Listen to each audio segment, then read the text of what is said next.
Oh man, what am I doing? Why am I putting myself through what I'm about to put myself through? All right, I've had a lot of people requesting that I take on some PragerU videos. So we're going to start with this one because this is the one that I've had a few friends suggest to me I should start with. This is a short history of slavery. Full disclosure, I have never in my life watched a PragerU video. I have seen some of my fellow reactors and content creators on YouTube, Mr. Terry and Mr. Beat and others, take on these videos. And I've heard the stories of the comments that they get. So I fully expect the same thing here. So a couple of things up front before we dive into this one. Number one, totally okay for you to disagree with me, to disagree with the video, disagree strongly. You don't have to be disagreeable to do it. So say what you disagree with. Tell me why I'm wrong. It doesn't have, here's how it can look. VTH, I think you're wrong on this, and here's why. Here's how it doesn't need to look. VTH, you're a moron, and anybody who thinks that way is also a moron. There's no rational person who could think any other way than the way I think. Those are the kinds of comments that are going to get deleted or hidden, okay? So disagree, don't be disagreeable. Personal insults, things like that, not going to fly. I have no problem making liberal use of the delete button. Secondly, if you haven't already heard, I am kind of center-right politically. I lean conservative. I'm not very conservative, and I'm not a Republican. I'm politically independent, but I do tend to lean conservative in my views on the issues. So I know PragerU does as well. So we'll see what happens. All right, links in the description if you want to check it out without my commentary. Here we go. And now for a brief history of slavery. Here's the first thing you need to know. Slavery was not invented by white people. It did not start in 1619 when the first slaves came to Jamestown. All right, so before we go anywhere, I think that the goal of this video is going to be to point to the fact that the chattel slavery that existed here in the United States, or in the colonies that became the United States, is not the first time slavery existed. It's not the first form of slavery that ever existed. Slavery existed for thousands of years. It exists still today. We'll probably also be reminded that the initial people who were brought over and enslaved in the New World were very often kidnapped by fellow Africans and sold into slavery. That's all true. That doesn't make it any less bad that it happened. Two wrongs don't make a right, right? So I just hope that the whole point of this video is not to try and somehow lessen the evil of slavery that existed here by pointing out that it existed other places. It existed before then. It did not start in 1492 when Columbus discovered the New World. In fact, when the intrepid explorer landed in the Bahamas, the native Taino tribe hoped that he would help them defeat their aggressive neighbors, the Caribs. The Caribs enslaved the Taino and, on occasion, served them for dinner. Slavery existed in Africa, Asia, and the Middle East. The word slave... And before that, I know it kind of defeats the purpose of this video, but in Europe, right?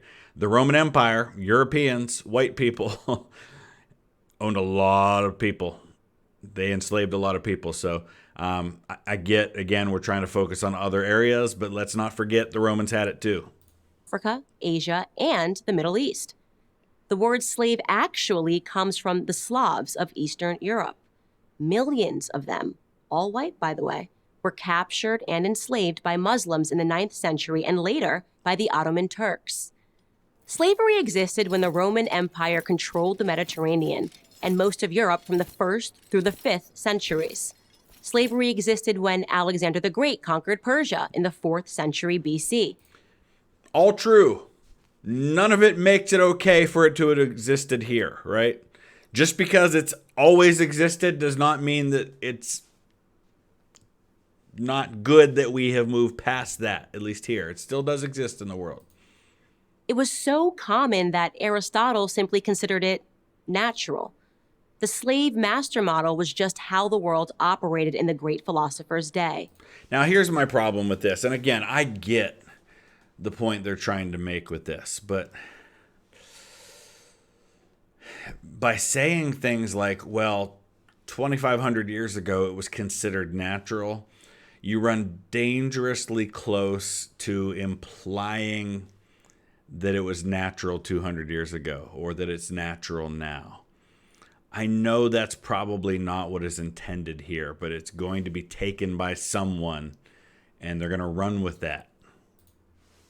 Slavery existed during the time of the ancient Egyptians 5,000 years ago.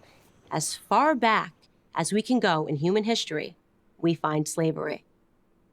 So isn't it awesome that we're doing something about it now? Renowned historian John Steele Gordon notes from time immemorial, slaves were a major item of commerce. As much as a third of the population of the ancient world was enslaved. Here's the second thing you need to know.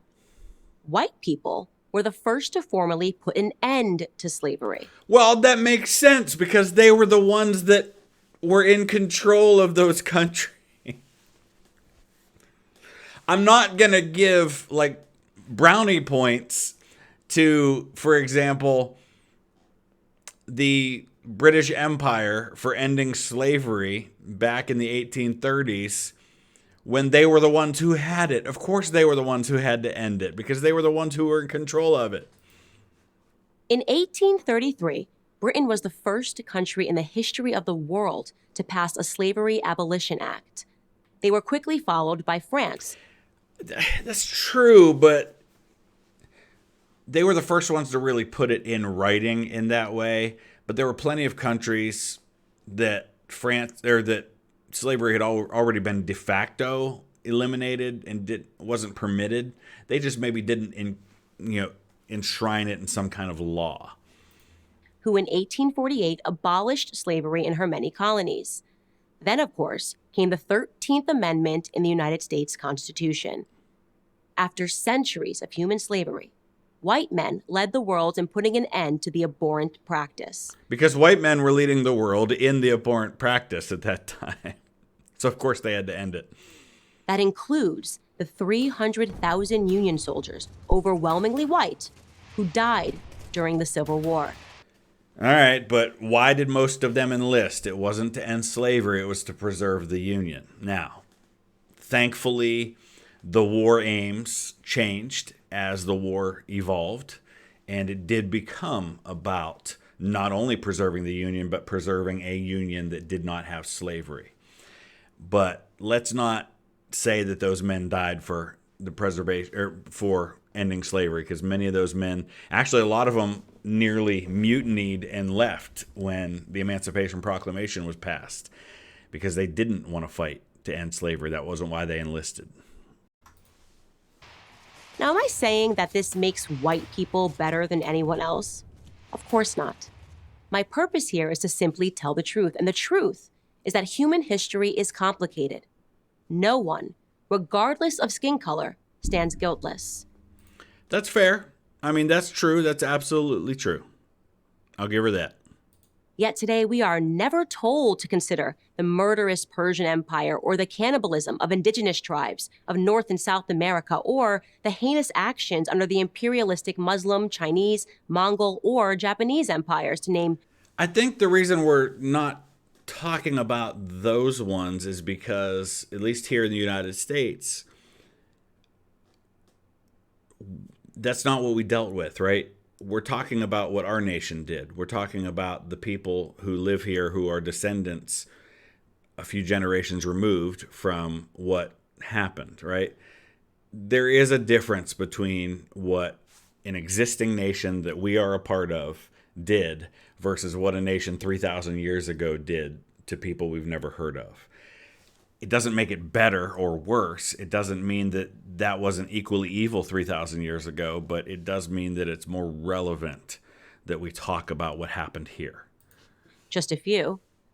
Instead, we're told that slavery is a white phenomenon. I don't know that I've been told that.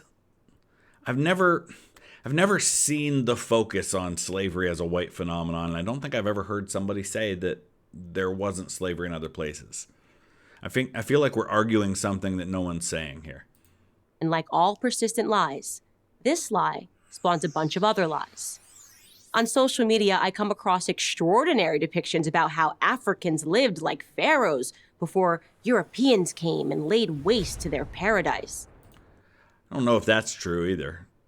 I wish any of this were true, but it's not. It's a fantasy. The truth is that Africans were sold into slavery by other Black Africans, and in many cases, sold for items as trivial as gin and mirrors. Yeah, all that tells me is that the people who sold them were bad too, right? I've had people argue with me that the people who kidnapped them originally are far worse than the people who bought them off the people who kidnapped them. No, you know why? Because I don't kidnap people and sell them into slavery if there isn't a market for it. And so by buying those people, making it financially an incentive to kidnap people, you're keeping it going. If there's no market for those people, there's no kidnapping in the first place. So don't tell me that somehow it's worse that Africans enslaved other Africans than that Europeans bought those people. It's all evil. It all sucks, okay? Neither one is good. Let's not try and rank them by who's worse. Whites didn't go into the interior and round up the natives. No, they just bought them, causing it to happen, right? They created the incentive to do that. They waited on the coast for their Black partners to bring them Black bodies. The stark reality is that our lives had very little value to our ancestors. They had very little value to other people, right? That doesn't mean that they themselves didn't have value. Don't cheapen the lives of these people who were kidnapped and sold into slavery just because they were viewed cheaply by others. That doesn't mean they didn't matter, right? Same thing goes today. Do you want me to tell you that because I don't value you, that means you don't have value? No. Here's the third thing you need to know. If you think slavery is a relic of the past, you're wrong. There are some 700,000 Absolutely slaves true. in Africa today. 100%. Right now. That's the lowest estimate that I could find. And this isn't talked about enough. Slavery absolutely exists. And the fact that we as civilized nations aren't doing something about this, we will slap sanctions on people in a heartbeat over things, on other great powers, right? We throw all kinds of sanctions on Russia over the war in Ukraine, and I'm totally fine with that. Why aren't we doing the same thing to these African nations? And I get it's complicated. I get that it's not necessarily state-sanctioned slavery, but that it's warlords within these countries that are doing these things. But man, we got to put some pressure on these countries to crack down and deal with these people, or we've got to give them support to help them deal with it. This should not be allowed. This should not be something that we just sit back and accept. Fine. Other sources say there are many more. For context, that's almost twice as many slaves as were ever brought to the United States. Again, doesn't make what happened in the U.S. okay. Please, can we not make this comparison? Can we say slavery in the United States, evil. Slavery today, also evil. Slavery 3,000 years ago, evil. They may not have seen it that way, but we can look back now and say it all was bad. Child soldiers, human trafficking, forced labor. These are the conditions that currently exist within the same sub-Saharan region where the transatlantic slave trade originated. African bodies are being sold today like they were sold then. And no, they are not being purchased by any country of white men. In fact, No. Thankfully, we've moved past that. Slavery, by any traditional definition, is exclusively practiced today within non-white countries. But we Doesn't make it okay when white people did it. hear almost nothing about that. Just like we hear nothing about how slavery was universal until good people in Europe and America ended it 2 centuries ago. Why? Because our so-called leaders, black and white, wouldn't profit from it. Black victimhood is nothing if not profitable. it elects politicians and funds racial grievance groups. Again, I agree that there is a mindset of victimhood that exists among some people, but that's not unique to any one group, right? As a Christian, as a conservative, there are plenty of Christians and conservatives that are playing the victim card too, okay? It goes around. Every group at some point or another will claim that they are the victims, that they are the oppressed, that they are the minority. I was talking to folks in my church about this yesterday, that, I was reading a story from the book of Acts where the Apostle Paul casts a demon out of a slave girl who was telling fortunes, and she was no longer able to tell fortunes. And so Paul and Silas were stripped and beaten and thrown in prison for doing that. And I said, man, in the context of that, we as Christians in America really ought to just shut up about how oppressed and how persecuted we are, because we don't have a clue what persecution is. Same thing's true here. Yes, does that victimhood mindset exist? But it exists in a lot of places. And if Black Americans began to view themselves as partners in the American dream, if we embraced the patriotic spirit that holds all men are created equal, the patriotic spirit that is our real heritage. And I think a lot of Black Americans do embrace that. But that doesn't mean we can't focus on things that could still be better. Then the race hustlers would soon be out of business. And who wants that? I'm Candace Owens, author of Blackout for Prager University. Okay, interesting. And listen, I was intentionally kind of pushing back on this video. I will say this. I don't believe that the motivation behind this video is a nefarious one. I don't think there's a motivation here to come across the way that it probably potentially comes across to some people. So I think the intentions were good. I don't think it helped a lot of things, right? I don't know. I have mixed emotions about that, but let me know your thoughts. Just keep it civil. Use the comment section below. And if you have other videos of theirs you'd like me to take a look at some point, I would love to hear those recommendations. Thanks for watching.